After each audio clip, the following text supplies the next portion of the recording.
从1月中旬下单，中间经历了2次砍单，春节快递停运，1次不发货，1次订单变化，折腾了小1个月，这玩意儿终于到我手里，并在近期拼完了，跟取经一样。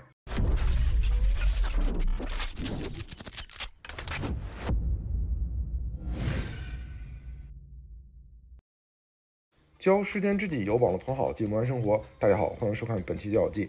这一期呢，一开始我很犹豫要不要做，毕竟是因为涉及到版权问题。但是不得不承认呢，这一款酸浆果真的是设计的太好了。当然呢，也就是因为版权问题，在这一期的主体展示上，我会全程使用反万代装甲录制，还请同好们海涵。其实呢，这款模型在当初公布的时候就已经在高达圈掀起了不小的浪花了。而且呢，网络上也盛传着厂商从200多的定价一路飙到小400的定价的各种段子。至于真的是厂商的涨价还是黄牛的炒作，我就不得而知了。反正呢，我拿的价格不便宜，390包邮。但拼完以后呢，我是真心觉得这个价格不贵。当然啊，这是相对于万代本身的 MG 来说，毕竟想想这一台酸浆果呢，已经是类似于 MG-EX 的规格了。也可能有人会拿卡莎来做比较，但是我想说，卡莎的分件虽然是顶级的，但是它不包含预喷涂，并且呢，卡莎的现售价格，即便是在海鲜市场，也是高于这款酸浆果的。频道的粉丝呢都知道，之前我做过一期万代 MG G02A 的评测，比较详细的聊了一下那一款98年发售的模型，并且 G02A 呢也是我个人最希望出 2.0 或者卡版的 MG 了。而时隔26年之后呢，薄膜厂商却圆了我这个梦，出了让这款很多 UC 粉丝都垂涎的怨念级的进化型，或者说是 2.0 版本。拿到货之后啊，我们能看到整个包装盒的尺寸还是不小的，外观呢是现稿的峰会，有点 CCS 他们家外包的意思啊。打开以后呢，就直接是板件了，全部拆出以后，板件的数量确实挺惊人的。板件的热度方面呢也是非常好的，没有缩胶和毛边的情况，这已经跟万代的板件质量几乎齐平了。我是没玩过某斑或者某高，但手上呢也确实拼过一些国模的模型，相比之下，所罗门的板件质量是没得说的。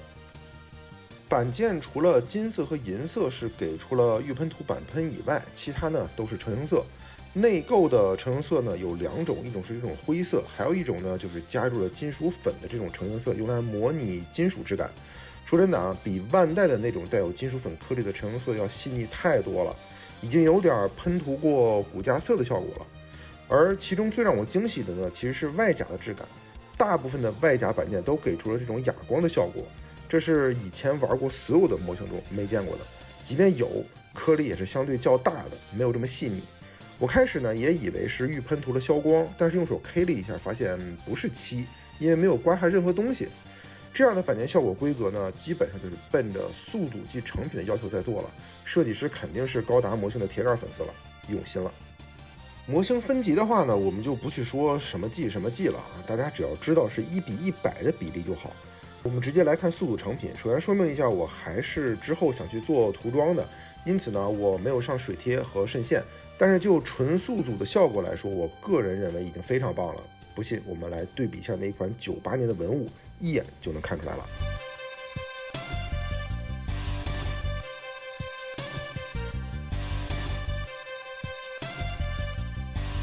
哦，对了，说一下拼装体验和2个槽点。首先，拼装体验这一块呢，已经可以跟万代或者国模头部的品牌不相上下了。需要大力金刚指的地方呢有，但是不多。论百分比的话，不超过10%，可以说是相当不错的。即便有板喷的件儿，在组合公差这一块做的也是非常不错的，能顺利组合。2个槽点呢，主要是说明书的错印，一个是头部的 A6 这个零件，说明书上画的跟实际零件是不一样的，按照我这个方向来组装就对了。再一个呢，就是 S3 这个炮尾部的透明件，说明书压根就没有画。那么以上这2个地方是需要着重注意的。好，我们继续。比例上呢，酸浆果也是做出了调整的，我觉得更趋向于动画。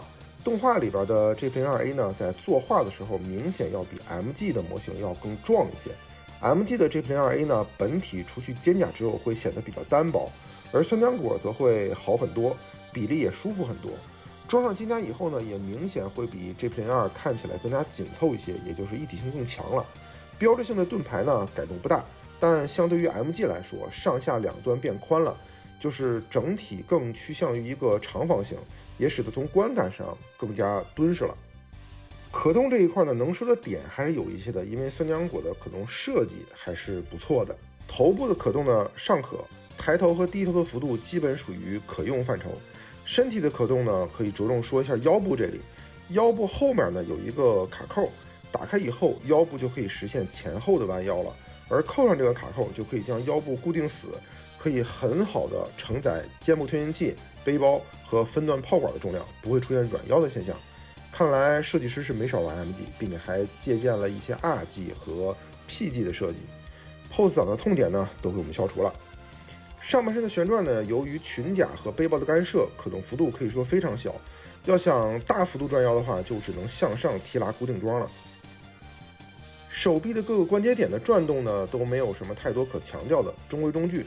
手肘处呢，还给出了液压杆的联动设计，也算是近些年机甲模型的常规操作了。肩部推进器呢，可动方面还是还原了机设的，跟 MG 的 GP02 一样，给出了这样的下翻设计。只是内部的细节要比 MG 多出很多了。裙甲方面没什么亮点就不提了。接下来我们来看腿部的可动。大胯轴的这里的常规设计呢，确实可以提高踢腿的幅度，但是我觉得应该给出一个锁止机构，像 PG 的独角兽那样，不然确实无法承受这么重的两条腿。屈膝这里呢，和大腿的联动虽然设计的不错，但是并不算有多惊艳。用当下的眼光看呢，已经算是常规操作了。脚部的接地呢，我个人觉得是不错的，并且还有液压杆的联动，这都是在 MG 的 GP02A 上看不到的。盾牌的可动呢，主要是爆甲，我们放到后边展示。背面炮管的锁扣，这里是遵循原机设的，给出了和 MG 一样的锁扣设计。好了，本体终于水完了，接下来我们来看看好玩的，就是这款酸浆果的各种爆甲玩法了。废话不多说，直接看视频。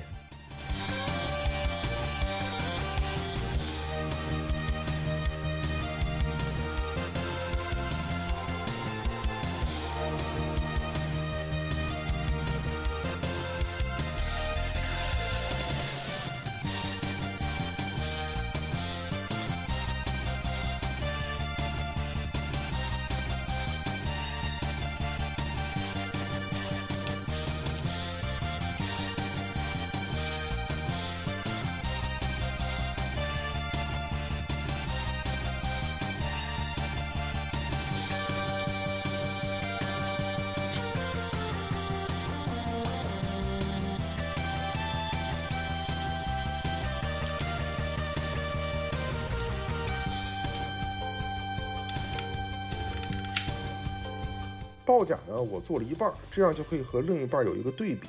我们来看一下展示吧。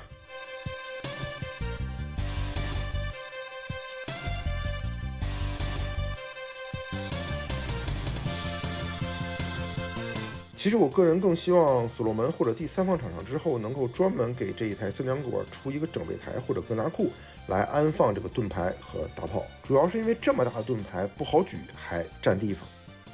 灯组方面呢，是给出了两处，一个是头部灯组，用背包后面的这个磁铁吸一下就可以点亮，只是这亮度就确实有点说不过去了。即便我们把反面的装甲拿下，也依然只能在黑暗中看到眼部那一抹幽幽的绿色。再一个呢，就是核弹发射器了，这次不光能亮，还他娘的能转。加入了电机模组，主要是为了完全模拟动画中核弹发射器对接时候的样子，包括灯组也会在合上的时候由红变绿，并且呢电机停转，这真是牛到大逼了。当然呢，这也是这一台模型的一个大卖点，我甚至专门为了这个机构买了电池，就是为了让所罗门知道老子回来了。